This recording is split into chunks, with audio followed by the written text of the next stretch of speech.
Hola familia de Palabra de Fe, buenas noches. Bienvenidos una vez más a las transmisiones, a las clases del discipulado. Muchas gracias a ustedes por estar aquí conectados, por su asistencia fiel a la clase. Para nosotros es un privilegio y un gusto que nos acompañen. Por aquí ya hay personas que madrugaron a la conexión, que están pegaditas desde bien temprano, y esa es la idea, que podamos estar todos puntuales para que no nos perdamos de todo lo que podemos aprender. Bueno, por aquí nos saluda, así de entrada, nos saluda Mari Castillo desde México. Nos saluda también Dina, usted me perdona por favor, pero se me olvida el país del cual usted nos escribe. Si me puede recordar, es tan amable y me comprometo a no volverlo a olvidar.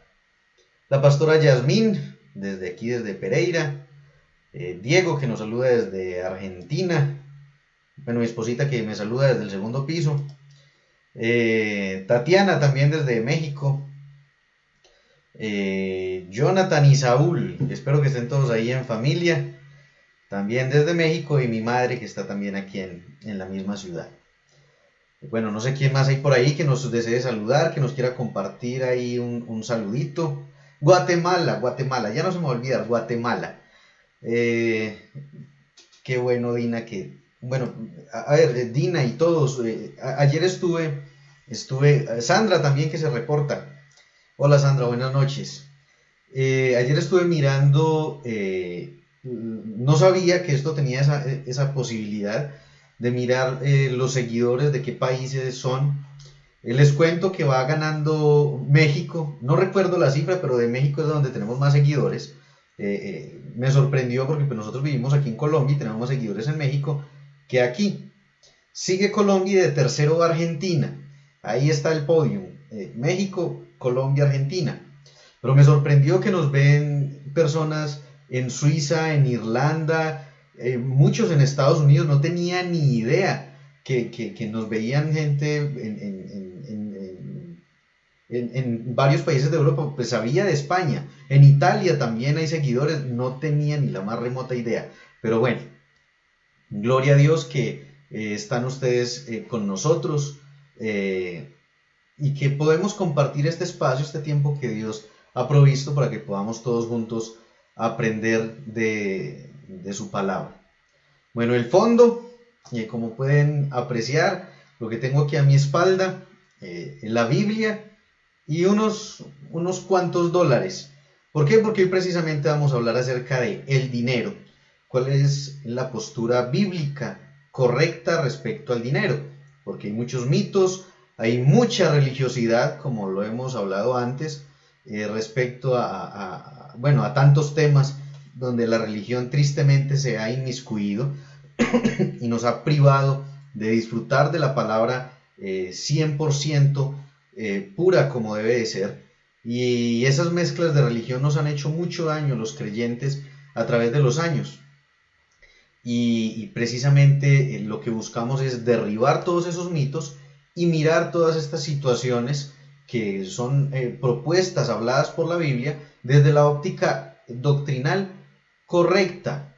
Ahora, muchos podrían decir, no, pero es que pues todos dicen que es lo correcto, por eso vamos a las escrituras, por eso profundizamos en las escrituras y a partir de allí podemos definir y decir, ok, yendo a ese nivel de profundidad, definitivamente esto es lo correcto, porque lo que hace la religión es que coge un versículo, así cualquiera se les ocurre una pequeña porción de la Biblia, la envuelven en tradicionalismo y dicen, listo, esto tiene que ser así, sacando de contexto los pasajes bíblicos, aplicándolo como bien les parece, y de ese modo pues precisamente se pierde el propósito mismo de las escrituras, que es llevarnos a toda verdad, como dice la misma palabra.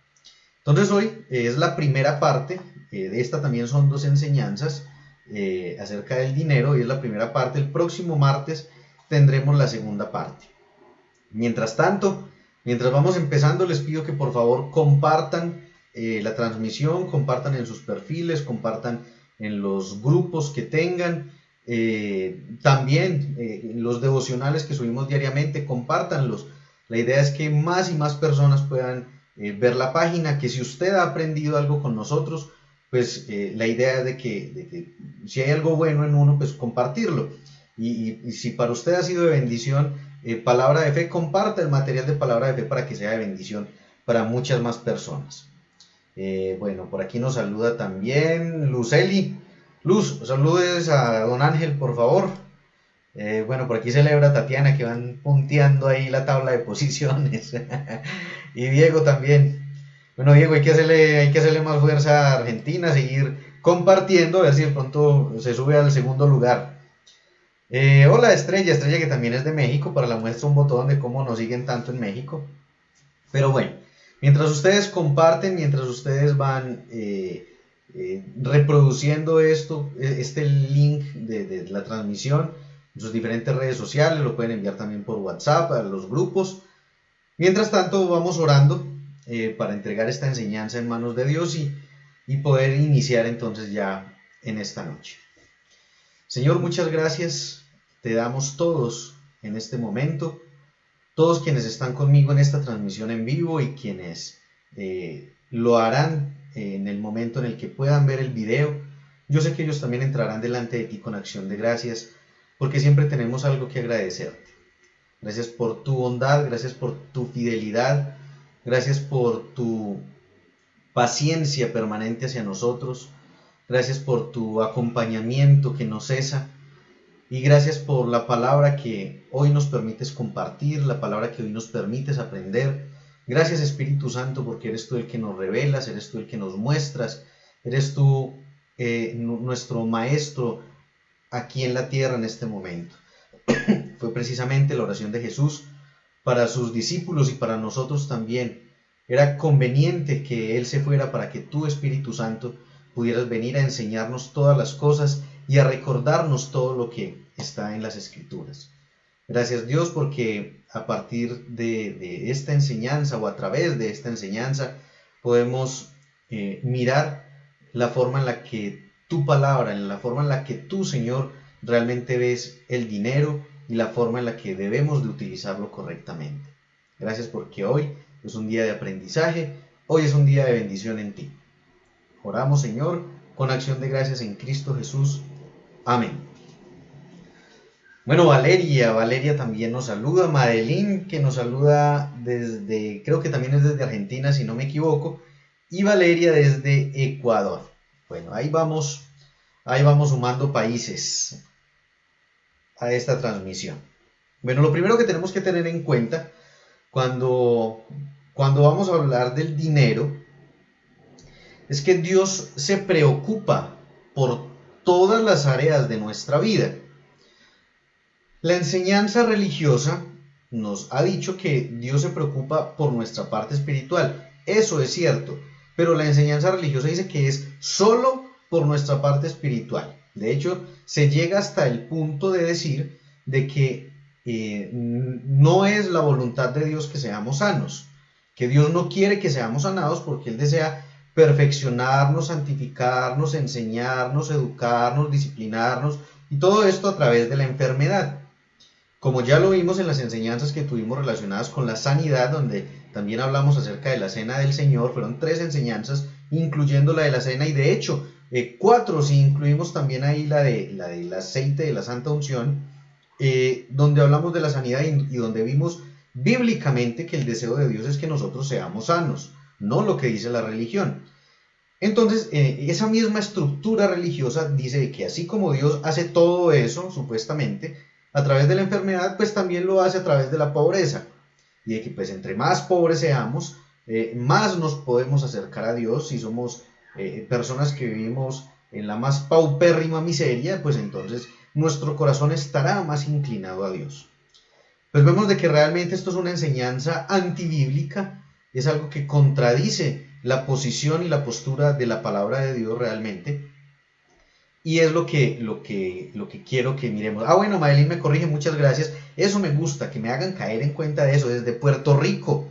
Vea pues, desde Puerto Rico, no sabía que también, no creo que sí me había dicho antes, pero no recordaba, así como me pasaba con Dina, Guatemala, Madeline desde Puerto Rico. Bueno, ahí voy aprendiéndomelos todos. Entonces vemos en la palabra de Dios, de hecho, pues no vamos a tocar ese pasaje hoy, pero lo hemos visto en otras ocasiones, en Lucas capítulo 4, versículos 18 en adelante, donde Jesús nos muestra lo que va a ser su ministerio. Cuando Él se presenta oficialmente en la sinagoga, abre el rollo del profeta Isaías y empieza a leer el profeta Isaías, donde dice: yo soy el ungido del Señor, por cuanto Él me ha ungido, para dar buenas nuevas a los pobres, para dar vista a los ciegos, y empieza a decir allí lo que Él va a hacer con su ministerio, y nos muestra cómo realmente lo que Cristo vino a hacer, y lo explica allí en Lucas 4, del 18 hasta el 21, 22 creo, nos explica que lo que Él viene a hacer es a trabajar en la vida del ser humano de una manera integral, en todas las áreas de la vida del ser humano, no solamente en lo espiritual. De allí parte, pero de ese punto de partida, o ese punto de partida más bien, que es el afectar positivamente el espíritu humano, redunda en bendición en todas las demás áreas del ser humano, que no solo es el espíritu, sino que es el alma. Recuerden que son dos cosas distintas. El espíritu, bueno, hablamos ya acerca del espíritu en la clase de la justificación. Si de pronto hay alguno nuevo en esta clase, lo invito a que vaya al nivel 1 y vea todo el nivel 1, especialmente la clase de la justificación, donde hablamos de la diferencia entre alma y espíritu. Entonces está el espíritu, es la parte que se conecta con Dios al momento de creer en Cristo. El alma es donde se albergan nuestras emociones, el intelecto, la voluntad.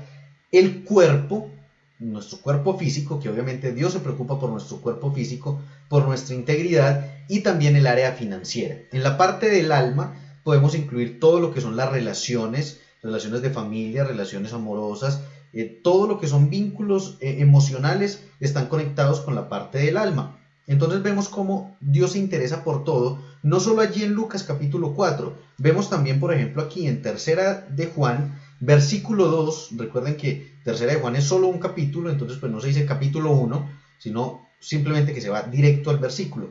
Tercera de Juan, versículo 2, es uno de los versículos más conocidos, creo yo, de las Escrituras. Dice, yo creo que este versículo se utiliza muchísimo en los cumpleaños, se utiliza muchísimo, bueno, aquí se celebra esa amor y amistad, no San Valentín como en otros países, y se celebra en septiembre, y este versículo se utiliza muchísimo en ese tipo de celebraciones. Ustedes, los que sí utilizan San Valentín, pues en febrero lo hacen. Me imagino que también compartirán este versículo que dice: amado, mi oración es que seas prosperado en todas las cosas y que tengas salud, así como prospera tu alma. Allí vemos el deseo de Dios expresado a través del apóstol Juan, de que pues, Dios lo que quiere es que todas las áreas de nuestra vida estén completas. Ahora, que debido a las circunstancias del mundo caído en el que vivimos, muchas veces no sea así, es diferente. Pero la voluntad de Dios es esta.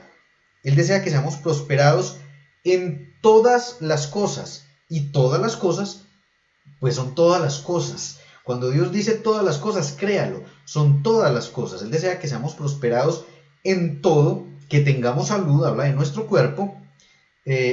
Andrea Parra, bendiciones desde España. Hola Andrea Parra, qué bueno que nos está acompañando también. Debe estar trasnochada porque esta hora, en este momento yo creo que ya debe estar ya de madrugada, pero aún así está conectadita con nosotros. Qué bueno, Andrea Parra, que está ahí con nosotros. Entonces vemos de que dice: deseo que seas prosperado en todas las cosas, que tengas salud, vemos la parte física, así como prospera tu alma, es decir, la parte de las emociones, que sus relaciones sean las correctas, que sus sentimientos sean los correctos, que el deseo de su voluntad sea el correcto.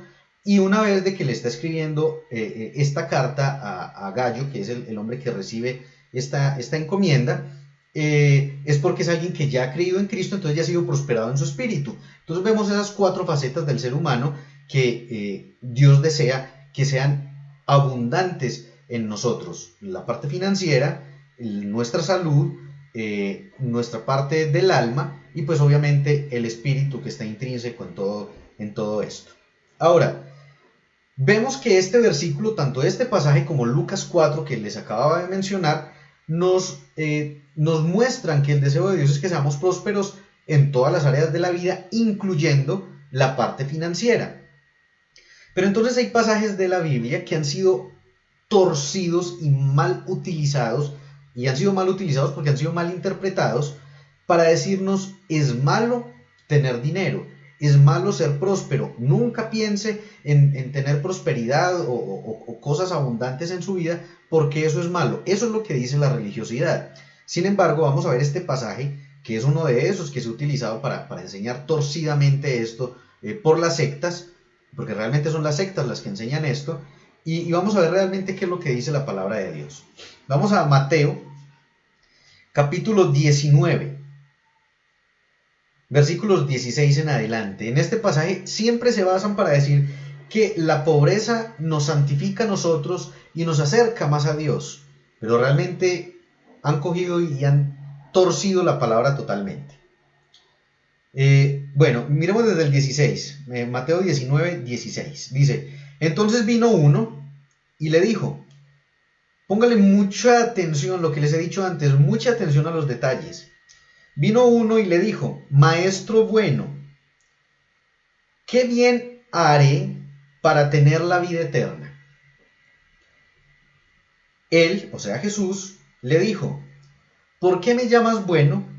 Ninguno hay bueno sino uno, Dios. Punto seguido. ¿Por qué es tan importante la puntuación aquí? porque cuando hay un punto hay un descanso, hay una pausa, ¿cierto? Eso lo aprendemos cuando estamos aprendiendo a leer. Resulta que este sujeto, esta persona anónima que se menciona aquí, en los otros evangelios, dice que es un hombre rico, creo que es un joven rico, creo que es en Lucas que lo dice, pero no se menciona su nombre. Se presenta diciendo, maestro bueno. Y eso nos recuerda las palabras de Judas. Judas nunca vio a Jesús como el Señor. Nunca va a encontrar usted en los 4 evangelios que Judas haya llamado a Jesús Señor. Siempre le llamaba rabí, le llamaba maestro, pero nunca Señor. Es decir, él nunca lo aceptó como su Señor. Si ven en el caso de los otros discípulos, se refirieron a él de hecho de maneras mucho más elevadas que incluso Señor. Pero Judas nunca lo hizo. Y de esta misma manera se presenta este hombre, diciéndole maestro bueno. Partamos de ahí, no lo está viendo como el Señor, es decir, no lo está reconociendo, no cree que Jesús sea el Mesías, no cree que Él sea el Hijo de Dios, el enviado por Dios, sino que lo está visualizando como un maestro. Y fuera de eso, viene con una actitud legalista, pensando en qué puedo hacer. Recuerden que la ley es la que nos dice haga, haga, haga, o no haga, no haga, no haga. En cambio, la gracia es otro rollo diferente que he explicado en clases anteriores. A través de la gracia, como para ser breve, en la gracia no se trata de lo que yo hago, se trata de lo que Cristo hizo. Entonces este hombre llega y se presenta delante de Jesús, primero llamándole maestro, y segundo, le dice, ¿qué tengo que hacer? ¿Qué es lo que yo puedo hacer para ganarme, para obtener la vida eterna? O sea, él lo quería tener por merecimiento propio. Ahora, es muy interesante la forma en la que Jesús lo aborda porque lo que hace es preguntarle, le dice, ¿por qué me llamas bueno? Ninguno hay bueno sino uno, Dios. Y hace la pausa, ahí es donde viene el punto. ¿Por qué es importante la pausa? Porque Jesús se queda esperando a ver qué le va a decir él, cuál es la respuesta del hombre ante la pregunta que le está haciendo. Y vemos que evidentemente el hombre no responde. Como él no responde, Jesús continúa hablando. Pero en esa pausa, ¿qué pudo haber dicho este hombre? ¿Recuerdan cuando empezó la gente a debatir y a decir, yo creo que ese Jesús debe ser Elías, ese debe ser, bueno, y empezaron las personas a especular. Y entonces Jesús voltea hacia sus discípulos y les dice, bueno, pero ¿ustedes quién creen que soy yo? Y Pedro le dice, yo creo que tú eres el Cristo, el Hijo del Dios viviente. Algo similar pudo haber respondido este hombre. Pudo haber dicho, bueno, yo le digo bueno a usted porque yo creo que usted es el Hijo de Dios, que usted es Dios aquí en la tierra. Una vez de que Jesús se lo propone, o sea, casi que le da la copia del examen, aquí le decimos el pastel, le ponen la respuesta del examen, le dice, ¿por qué me llamas bueno? Ninguno hay bueno sino uno, y es Dios. A ver, dígame algo, ¿qué me va a responder a eso? Pero no, el hombre se planta en su posición legalista y no le dice nada, se queda sin saber qué decirle. Entonces, como él no lo quiso reconocer como Señor, como Mesías, como no abrió su corazón y sus ojos espirituales para entender quién era el hombre que tenía al frente de él, entonces al no admitir la gracia, Jesús se le va por el otro camino, por el camino de la ley. Y le dice, mas si quieres entrar en la vida eterna, guarda los mandamientos. Entonces, aquí es donde los legalistas se aferran a decir también, ve, hay que cumplir la ley. Jesús no vino a abrogar la ley. De hecho, Jesús no vino a abrogar la ley, Él vino a cumplirla porque nosotros no la podemos cumplir. Y al creerla en Él, al creer nosotros en Él, es como si nosotros la hubiéramos cumplido también, porque ese es el intercambio que se hace. El que la cumplió fue Él, pero los que quedan justificados somos nosotros. Ahora, es muy interesante esto porque el hombre le está preguntando por la vida eterna y Jesús lo manda a cumplir sus mandamientos, los mandamientos de la ley. Pero en Juan 17:3, que es de hecho la primera clase que nosotros vimos en los discipulados, la clase 1 del discipulado 1 es la vida eterna. Y recordemos que Juan 17:3 dice, esta es la vida eterna. Está Jesús allí orando, hablando con el Padre y le dice, esta es la vida eterna, que te conozcan a ti, el único Dios verdadero, y a Jesucristo, o sea, a Él, al quien Él ha enviado.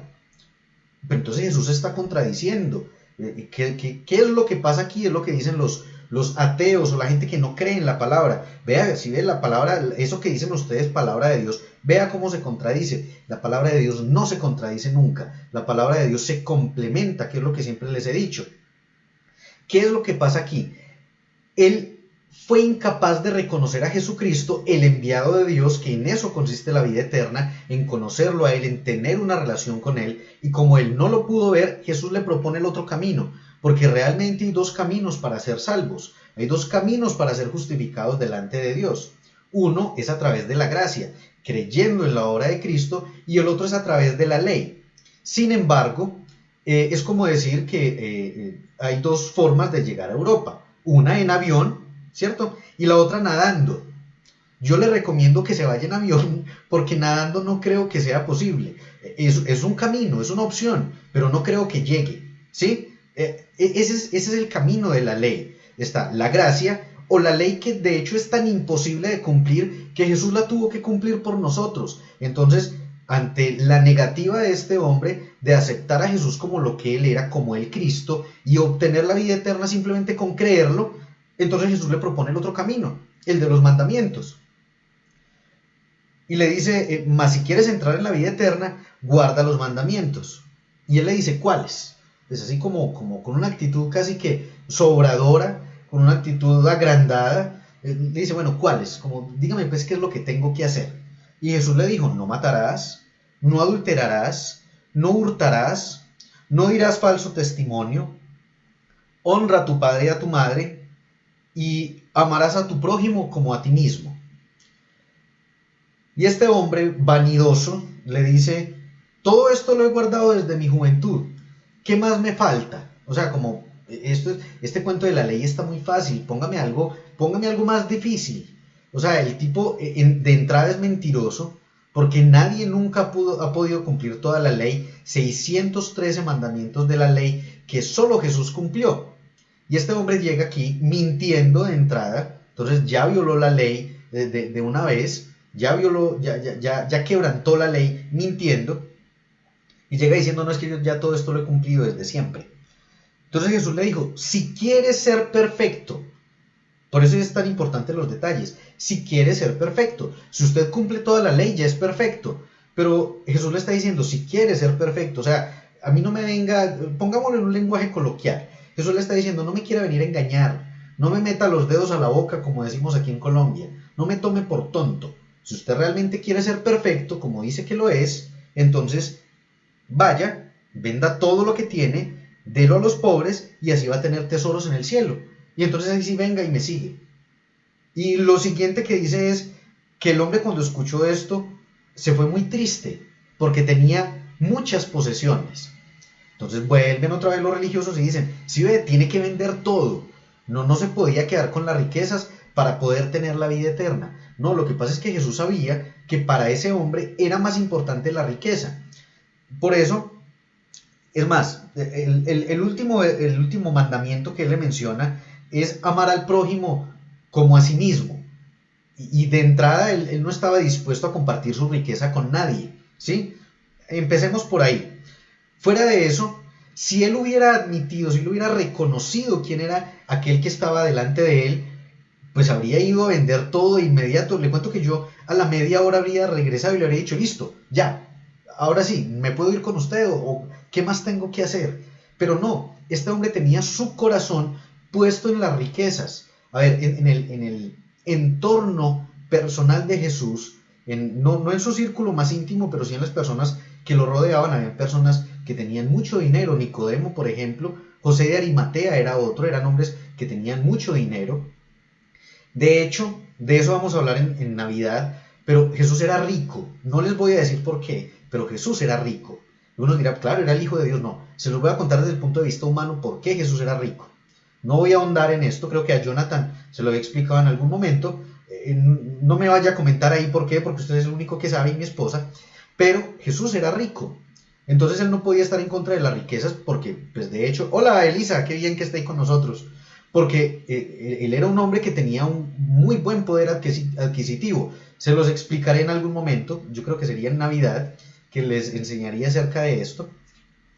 Pero él no estaba en contra de las riquezas. En lo que él estaba en contra de la actitud vanidosa de este sujeto, que él creía que podía adquirir. Vea que lo que él dice es, ¿cómo puedo adquirir la vida eterna? Como si fuera algo que se pudiera comprar, como si fuera algo que se pudiera ganar con algo de intercambio.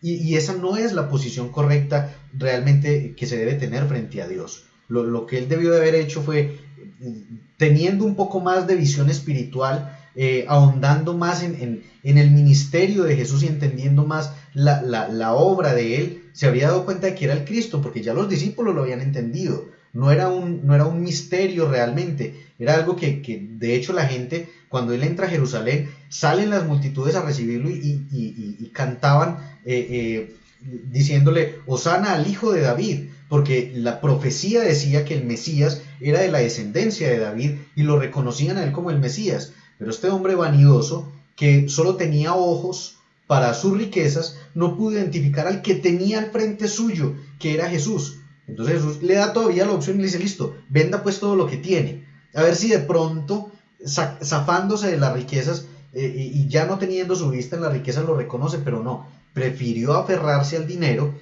y no seguir a Jesús. Entonces vemos que aquí el problema no estaba en el dinero, estaba en la actitud de corazón que tenía este hombre frente al dinero y en su actitud legalista, con la que quería ganarse todo era a través de sus actos, a través de sus acciones o incluso a través del mismo dinero, queriendo adquirir la vida eterna. Cuando la vida eterna la recibimos es pero como un regalo, yo no la puedo comprar, yo no la puedo ganar de ninguna manera. Cristo la ganó para mí, permitiéndome tener una relación personal con Él y con el Padre.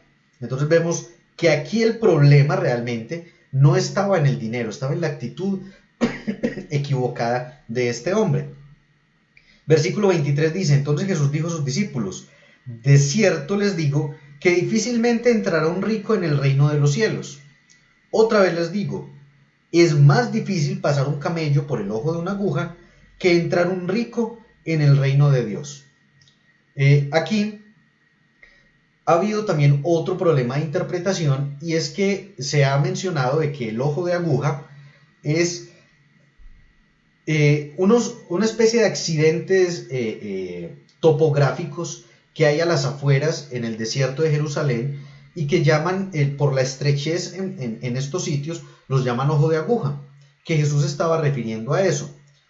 Pero no se estaba refiriendo a eso porque de hecho los camellos pueden pasar por ahí con cierta dificultad, pero pueden pasar por allí. Otra interpretación que se le ha dado a este pasaje es que se le llamaba también ojo de aguja, supuestamente, a una pequeña puerta que había al lado de la gran puerta en las ciudades. Es decir, las ciudades estaban amuralladas, había una puerta grandísima que se abría para que entraran los comerciantes, para que entraran los animales, los carruajes, etc. Pero esa puerta se cerraba en las noches y se abría una puerta más pequeña para ejercer pues más control, los soldados, la guardia, de tal manera de que por ahí entraran los peatones. A eso, algunos comentaristas dicen que se le llamaba también ojo de aguja, pero resulta que un camello podía pasar por allí si se le quitaba la carga y se le hacía pasar como agachadito al animal.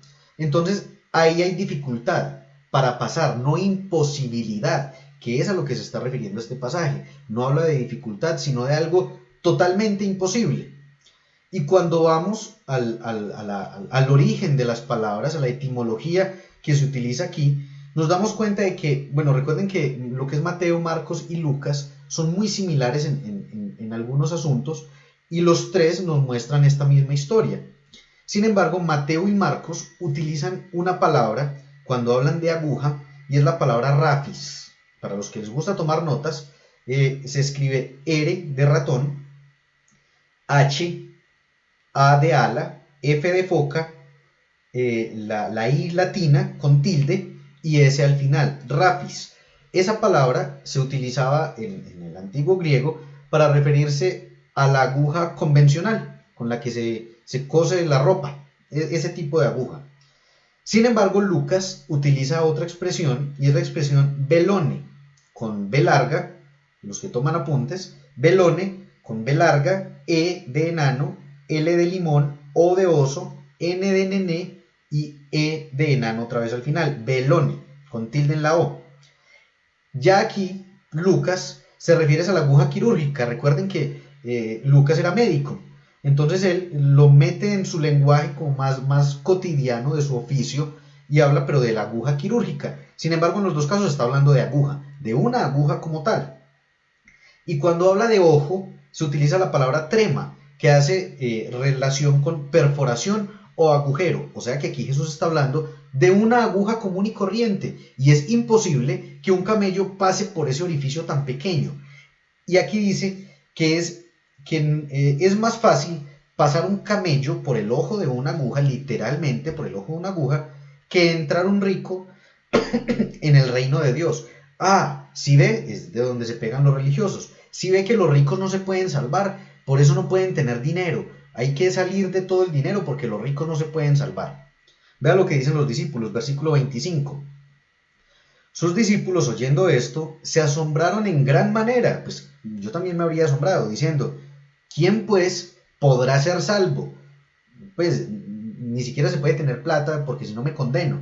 Entonces Jesús le responde, para los hombres esto es imposible. ¿Qué es esto? La salvación. Pero vea que dice para los hombres, no dice para los ricos. No dice para los ricos es imposible salvarse, dice para los hombres esto es imposible. La salvación es imposible para todos nosotros. Ninguno de nosotros puede ser salvo. Ninguno de nosotros puede alcanzar la salvación por méritos propios. Pero luego dice, pero para Dios todo es posible. Entonces nos damos cuenta de que no es que la salvación sea imposible para el rico, la salvación es imposible para todos, pero Dios lo hace posible, porque cuando el corazón del hombre es transformado, cuando el corazón del hombre es cambiado y no tiene como prioridad las riquezas, sino que tiene como prioridad a Dios, ahí se invierte la situación de lo que sucedía con este hombre, que para él la prioridad sí era el dinero, a tal punto que rehusó seguir a Jesús, al Salvador, a Dios mismo encarnado, para ir a cuidar las cositas que tenía guardadas en la casa. Muestra precisamente de que Dios no está en contra de las riquezas, de que Dios no tiene problema con la riqueza, es de que muchos de los hombres que le han seguido a él y que lo vemos en las escrituras fueron tremendamente ricos. Por ejemplo, Abraham era el hombre más rico de su época, tanto que de todas partes lo echaban y le decían, no, tiene que irse porque es que usted empieza a crecer todo el tiempo, sus rebaños de ovejas empiezan a extenderse a tal manera que empiezan a llegar a las tierras de nosotros, no, por favor, váyase. O sea, el tipo era muy, muy rico. Ahora, muere Abraham y el que le hereda es Isaac, su único hijo. Esas son las ventajas de ser hijo único. Nosotros somos cuatro hijos, entonces pues eso es una ventaja que se pierde. Pero en el caso de Isaac era hijo único, heredó todo lo de Abraham, entonces era también muy, muy rico. Jacob, de la misma dinastía. Luego viene José, que José fue el primer ministro de Egipto. La palabra dice que la única diferencia entre él y el faraón era el trono, pero que ni un pie se podía levantar en Egipto sin que él lo permitiera. Se pueden imaginar cuánto dinero y cuánto poder tenía este hombre. Entonces ahí nos vamos dando cuenta. En el caso de David llegó a tener tanto dinero, recuerden que él le pidió permiso a Dios para construir el templo en Jerusalén. Dios le dijo que no porque él había derramado mucha sangre y que quien construyera el templo debía ser un hombre de paz. Por eso Salomón es quien edifica el templo de Jerusalén finalmente, que Salomón de hecho viene de la misma raíz de la palabra shalom, que quiere decir paz. Sin embargo, él deja todo listo para que sea Salomón el que luego levante el templo de Jerusalén. Pero él, David, de su tesoro personal sacó para dejar todo listo para ese templo. Se considera en dinero de hoy que lo que David sacó de su tesoro personal fue alrededor de 2.5 millones de dólares. Así, esa fue la ofrendita de él. Para que construyan el templo. De mi propio tesoro yo les voy a dar 2.5 millones de dólares. Hágale para que edifiquen el templo. Se pueden imaginar el volumen de riqueza que tenía este hombre. Y ni hablar de Salomón su hijo, que de acuerdo a las escrituras ha sido el hombre más rico que ha pisado la tierra. Ni Bezos, ni Steve Jobs, ni Bill Gates, ni Carlos Slim, no. Salomón ha sido el hombre más rico que ha pisado la tierra. Y es un hombre, o fue un hombre de Dios, en algún momento se torció, pero volvió de nuevo a los caminos. Y vemos de que Dios nunca estuvo en contra de que él fuera un hombre adinerado como lo fue. Ahora, algunos dirán entonces, bueno, ¿y qué pasa con Pablo? La palabra muestra que Pablo sufrió mucho y tuvo muchas tristezas y muchas necesidades. Sí, de hecho en Filipenses 4 él dice, he sabido vivir en la escasez, pero dice, también he sabido vivir en la abundancia. Es decir, el diablo le atacaba permanentemente porque era un hombre que todo el tiempo estaba llevando la palabra de Dios, todo el tiempo estaba enseñando, todo el tiempo estaba pastoreando una cantidad de gente. Y al enemigo no le servía que eso pasara, tenía que buscar la forma de cortarle y lo llevaba a extremos tremendos, pero siempre la gracia se manifestaba a su favor y volvía y florecía y continuaba con su ministerio y podía seguir viajando por todas partes, podía seguir llevando la palabra de Dios. Y allí vemos la prosperidad y la abundancia en la que él estaba. Sí, se veía en momentos de dificultad, pero fue más la abundancia que él vivió que lo contrario. Ahora, ya hubo un tiempo en el que él estuvo en la cárcel, fue un tiempo muy fuerte. De eso hablaremos cuando nos ahondemos, cuando profundicemos en la vida de Pablo, pero en términos generales él vivió una vida con abundancia en la que él pudo realizar efectivamente todo el ministerio que él hizo. Y es porque él mismo nos lo explica en Primera de Timoteo, cuando él escribe a Timoteo, pastor de la iglesia de Éfeso.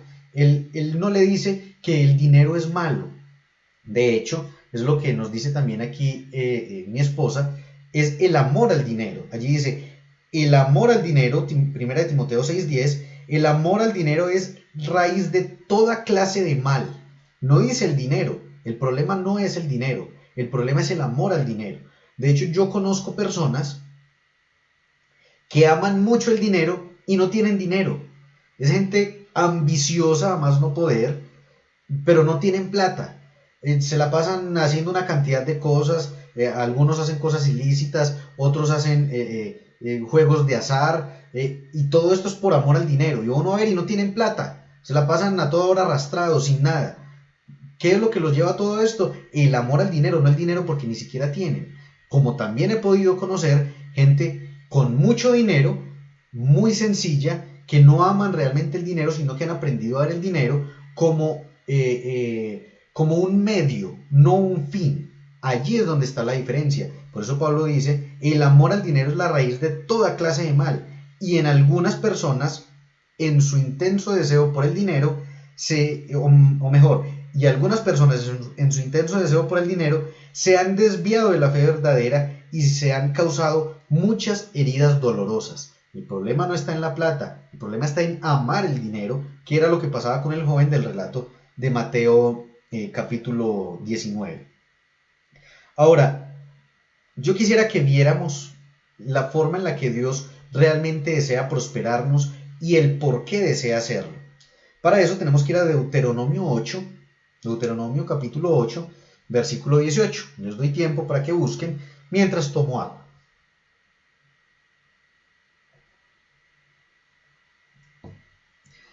Deuteronomio, 8:18 dice, acuérdate del Señor tu Dios. Él es quien te da las fuerzas para obtener riquezas. Pero espere, ¿no pues que las riquezas son malas? ¿No pues que es malo tener dinero? Entonces, ¿Dios por qué va a dar fuerza o capacidad para obtener riquezas si es mala? Bueno, no tiene sentido. Recuerde que Santiago dice que cuando alguno es tentado, no diga que es tentado de parte de Dios. Así que la riqueza no es mala. Y el problema, como lo acabamos de ver, es el amor a la riqueza. Pero dice que Él, Dios, es quien te da la fuerza para obtener las riquezas, a fin de cumplir el pacto que les confirmó a tus antepasados mediante un juramento. Es decir, que a través de la prosperidad financiera, Dios confirma, es decir, nos recuerda el pacto que Él ha hecho. Ahora, usted podría decir, bueno, pero es que esto es Antiguo Testamento, le está hablando a la nación de Israel, y cuando habla de los antepasados, pues está hablando de los antepasados de ellos, o sea, de Abraham, ¿cierto? Entonces esta promesa es pero para la gente de Israel, para los judíos, eso no es para nosotros.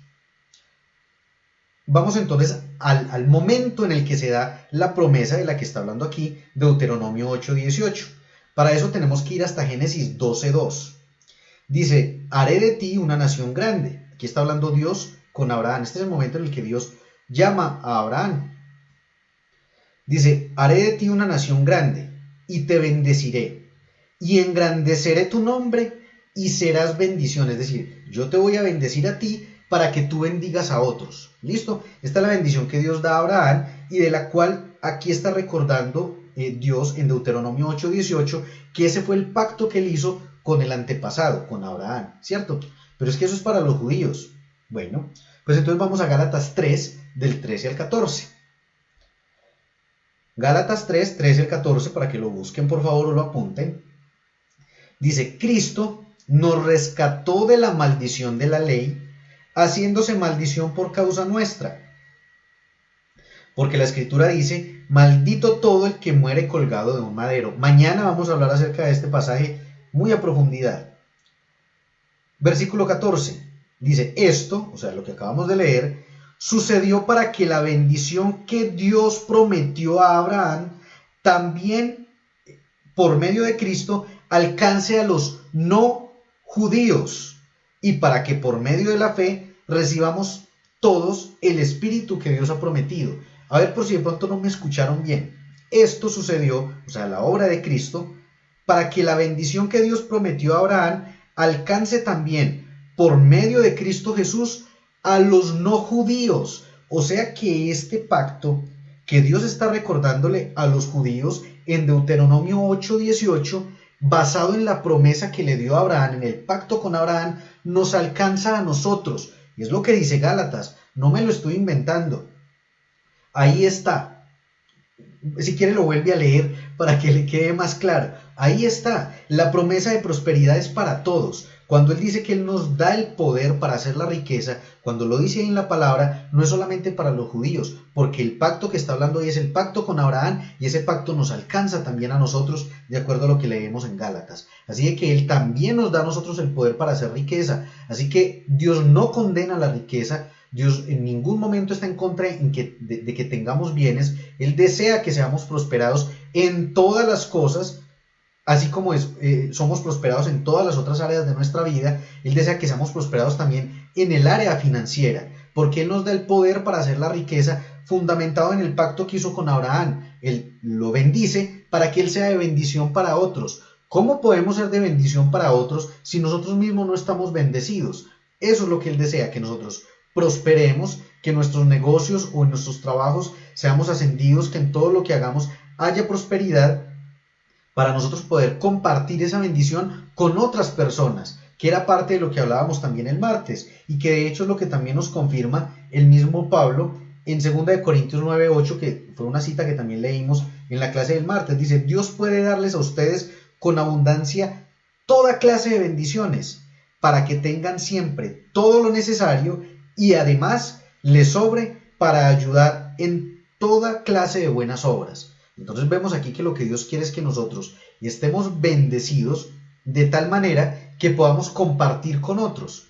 ¿De qué manera nos damos cuenta que hay prosperidad en nuestras vidas? No es porque tengamos el yate, no es porque tengamos el carro del año, no es porque entremos a una habitación, bueno, los que son más o menos de la edad mía, treintañeros o de ahí para arriba, recuerdan a MacPato, al tío rico de Walt Disney, que tenía un recinto grandísimo y se tiraba desde un trampolín y clavaba en una cantidad de dinero. No necesariamente eso es prosperidad. Lo que la palabra de Dios nos dice que es prosperidad es que yo tenga lo suficiente para mí, que abunde para mí, de tal modo que yo pueda compartir con otros. Eso es lo que nos dice la palabra. No me lo estoy inventando tampoco. Si miran los 4 versículos que estamos mirando aquí de manera conexa, todas coinciden en algo. Dios desea que nosotros tengamos para confirmar el pacto. En el caso nuestro ahora, ¿es cuál pacto? El pacto de la cruz.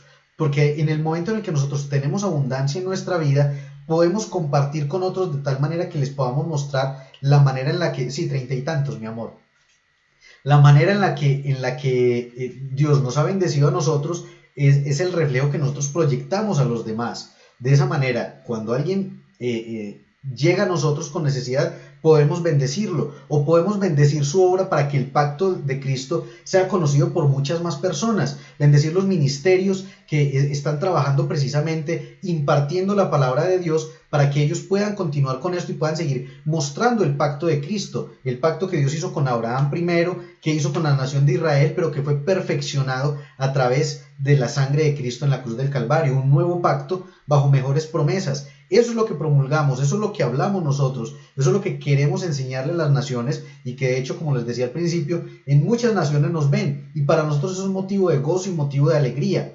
Entonces, ¿qué debemos de hacer con nuestras finanzas? Disfrutar lo que Dios nos ha dado, pero también compartir en toda clase de buenas obras, que es lo que dice aquí la palabra. T5, dice Lisa.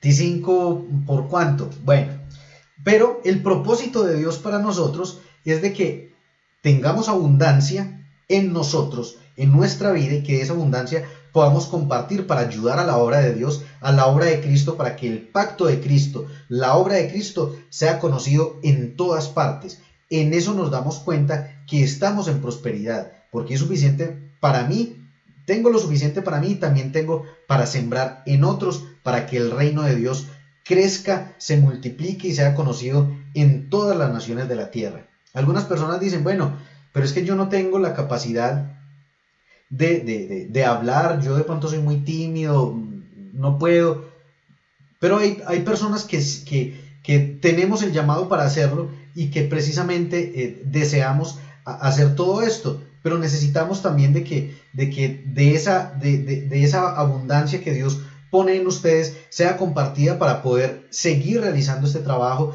para poder seguir hablando de Cristo a las naciones, y para que todos juntos en un mismo ministerio, porque eso es un mismo equipo de trabajo. Vea que Pablo, cuando le habla a los filipenses, les habla como si ellos fueran parte del equipo de trabajo. ¿Por qué? Porque cuando ayudamos en el ministerio, cuando compartimos de esas bendiciones abundantes, estamos uniéndonos ministerialmente a esa persona que está llevando a cabo esa misión. De esto incluso vamos a estar hablando un poco más en la próxima clase, y por eso nosotros agradecemos tanto cuando ustedes nos siembran, agradecemos tanto y vemos con tanto amor la generosidad que ustedes nos muestran, porque es una forma en la que nosotros podemos seguir realizando todo esto, no solo el montaje de la transmisión, sino, como se los hemos contado, todo lo que ministerialmente hacemos diariamente, presencial, y en las casas de las personas, en nuestra propia casa, y también vía virtual, vía WhatsApp, bueno, por todos los medios que nos es posible.